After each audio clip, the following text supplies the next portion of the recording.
Honourable defence minister साहब का आज जो रजौरी में विजिट रहा, जिस तरह आपको याद होगा कि कुछ दिन पहले जो सिविलियन किलिंग्स हुई और उससे पहले जो इंडियन आर्मी के 5 जो हैं वो फौजी जो हैं वो शहीद हुए, तो इस पूरे विषय पर हमारे डीडीसीज ने, हमारे एक्स लेजिस्लेचर्स ने बड़े विस्तार के साथ बात रखी और उसमें खासकर ये जो मुद्दे जो अहम रहे उसमें जॉब्स को लेकर, उनकी कंपनसेशन को लेकर, उनके आने वाले फ्यूचर को लेकर और खासकर जो भी लोग इस एक्ट में इन्वॉल्व हैं उनको जो है वो कैफरी किरदार तक पहुंचाना और जस्टिस डिलीवर करने की बात रही। तो हम शुक्रगुजार हैं ऑनरेबल डिफेंस मिनिस्टर साहब के और ऑनरेबल एलजी साहब के, जिसमें चीफ ऑफ आर्मी स्टाफ भी थे, और जो ऑनरेबल डिफेंस मिनिस्टर साहब ने बड़े जो है वह साफ और शफाफ अंदाज में ये कहा कि जो भी इसके पीछे रिस्पॉन्सिबल होंगे उनको जो है वह with following the due process of law and rule of law के अंडर जो है उनके खिलाफ कार्रवाई की जाएगी। जो हमारे डिफेंस मिनिस्टर हैं राजनाथ सिंह जी, वो यहाँ पर आए और हमारा जो दुख था उसमें शामिल हुए, क्योंकि 3 लोग हमारे जावाक हो गए थे सिविलियन, और 5 जो फौजी हैं हमारे वो शहीद हो गए थे, और उनके 3 लोगों के जो परिवार है वो भी सारे लोग आए हुए थे, उनसे मिले, और 5 जो हमारे फौजी जो हैं वो शहीद हुए थे, हमने उनको भी श्रद्धांजलि दी। पर मैं एक बात कहूंगा कि डिफेंस मिनिस्टर साहब ने आश्वस्त किया हम सबको कि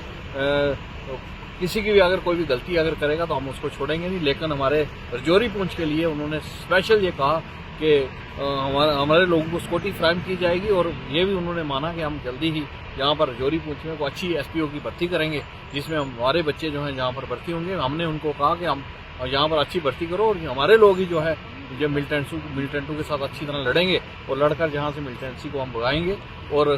मैं धन्यवाद करना चाहता हूँ राजनाथ सिंह जी का, हमारी उन्होंने सब डिमांडें मांगी, सब बातें मांगी। यही कि पीर पंचाल रेंज में जिस तरीके से ये मिलिटेंसी दोबारा से पनप रही है उसको लेके थी, और इसके साथ साथ जो इससे भी मुद्दा था वो ये था कि जो 3 सिविलियंस की मौत हुई है, उन 3 सिविलियंस की मौत के लिए उनको और हमें जो दुख था, जो हमारी परेशानियों और दिक्कतें थी, उनको लेके बात हुई। हमने जो मुद्दे उनके सामने रखे हैं वो ये रखे हैं कि जिस तरीके से पीर पंचाल में जो मिलिटेंसी दोबारा से पनप रही है और जिस तरीके से हमारे पड़ोसी इन स्पेस को ढूंढ के जहां पे दोबारा से टेररिज्म को फैलाना जा रहे हैं, उसके लिए हमने ये कहा कि राजौरी पुंछ के लिए 2 नई बटालियंस बनाई जाएं, जहां पे राजौरी पुंछ का ही पढ़ा लिखा हुआ नौजवान जो है वो भर्ती हो। उसके भर्ती होने से यह है कि जो यहाँ का लोकल नौजवान है वो नौजवान इस इलाके के पहाड़ को, इसके मैदान को और दूर दराज इलाकों को बहुत अच्छी तरह से जानता है। सुनपुर बफलियात सानिया के सिलसिले में देश के डिफेंस मिनिस्टर साहब यहाँ आए थे, और एक तो लॉकिन से मिले जो विक्टिम्स थे, उनके जो फैमिली के लोगों से मिले, उनसे बातचीत हुई, और फिर उन्होंने एक यहाँ मीटिंग ले ली जिसमें मुख्तलिफ पॉलिटिकल पार्टीज़ के लोग यहाँ आए हुए थे। तो बातें हुई, डिटेल में बात हुई, क्या रीज़न रहे, क्या वजूहात रहीं, और इसके हालात वाक़ात क्या हैं, क्या इसके नताइज हैं। तो इस सब पे विस्तार से बात हुई, और जहाँ तक मेरा अपना मानना है, और जो मैंने डिफेंस मिनिस्टर साहब को ये कहा है कि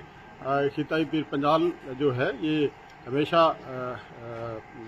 इन्होंने हुब्बुल वतनीन में काम किया है, और देश की और एकता और अखंडता को मजबूत रखने में इनका एक अहम रोल है। लेकिन इस वक्त जो मौजूदा जो हालात हैं,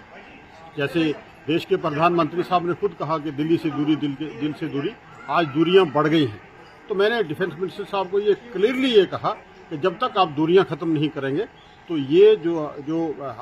ऐसे वाक़ात जो हैं, ऐसे साने जो है होते रहेंगे।